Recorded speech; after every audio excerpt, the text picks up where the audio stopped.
बात है 80 post code की भर्तियों को लेकर। देखिए, राज्य चयन आयोग को अब सरकार ने क्लास 3 की भर्तियों का जिम्मा दिया है।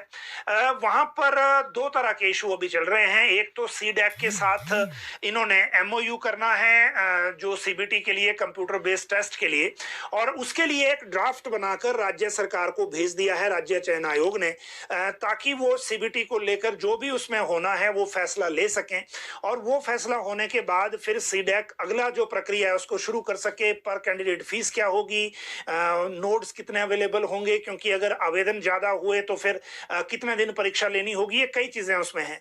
राज्य सरकार पहले ये कह चुकी है कि सिर्फ सरकारी विभागों के कंप्यूटर ही एजेंसी ले सकेगी, प्राइवेट किसी भी इंस्टीट्यूट को या किसी एजेंसी को ये अलाउ नहीं किया जाएगा।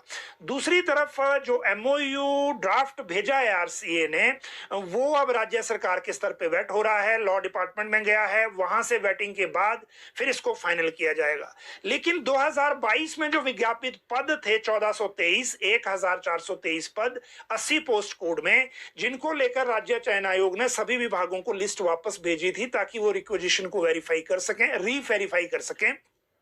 अब राज्य सरकार ने कहा है कि इसमें दोबारा से आवेदन का मौका दिया जाएगा उन लोगों को जिन्होंने उस वक्त आवेदन नहीं किए थे, मतलब एडिशनल एप्लीकेशन के लिए जो है वो मौका दिया जाएगा। और इसीलिए ये जो कब से आवेदन लेंगे, क्योंकि राज्य चयन आयोग ने जो सभी विभागों से डिटेल मांगी थी वो मैक्सिमम से आ गई है, जिनसे नहीं आई है उनकी आई हुई मानी गई है, तो अब दोबारा से उनका रिस्पॉन्स का वेट नहीं करेंगे। लेकिन इसमें जो इंपॉर्टेंट चीज है वो ये है कि एडिशनल एप्लीकेशन तभी मांगी जा सकेंगी जब राज्य चयन आयोग के पास वन टाइम रजिस्ट्रेशन का पोर्टल रेडी होगा। और इस पोर्टल के लिए मुख्यमंत्री की अध्यक्षता में हुई बैठक में डिजिटल टेक्नोलॉजी विभाग को 20 मार्च तक का समय दिया गया है। तो 20 मार्च तक ये एप्लीकेशन के लिए रेडी होना चाहिए। उसके बाद जो आवेदन शुरू होंगे, फिर आवेदनों की स्क्रीनिंग होगी, इन बिटवीन क्या सीडैक के साथ एमओयू साइन हो जाएगा, फाइनल चीजें हो जाएंगी, तब एग्जाम की प्रक्रिया आगे शुरू होनी है। ये अभी प्रक्रिया है, इसीलिए आप एटलीस्ट मार्च का तो इंतजार करें। मुझे लगता है अप्रैल महीने से, नए वित्त वर्ष से ही आवेदन की प्रक्रिया जो है वो आपके सामने आएगी। स्कूल कॉलेज बंद होने की बात, आज मुख्यमंत्री गए थे चौड़ा मैदान डिग्री कॉलेज में, जो शिमला में ही है, राजीव गांधी राजकीय महाविद्यालय। इसका वार्षिक समारोह था, इससे पहले संजौली गए थे।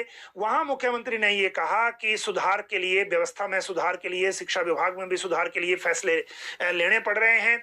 और ये फैसले अब ऐसे लेने होंगे कि जहां पर एडमिशन नहीं है, एनरोलमेंट नहीं है, वहां पर स्कूलों और कॉलेजों को, कम संख्या जहां पे है उनको बंद किया जाएगा, और उनको, बच्चों को दूसरे कॉलेजों में जहां पर स्ट्रेंथ अच्छी है वहां शिफ्ट किया जाएगा नियर अबाउट, और उनको आने जाने का खर्च भी देंगे। ऐसा नहीं है कि उनको वहां शिफ्ट करेंगे तो उनको पैसे जेब से ज्यादा लगेंगे, वो सरकार देगी। और दूसरी बात इसमें ये भी कह दी साथ में कि जो बाकी चीजें हैं, जो जैसे जो बॉयज और गर्ल्स स्कूल अलग अलग हैं,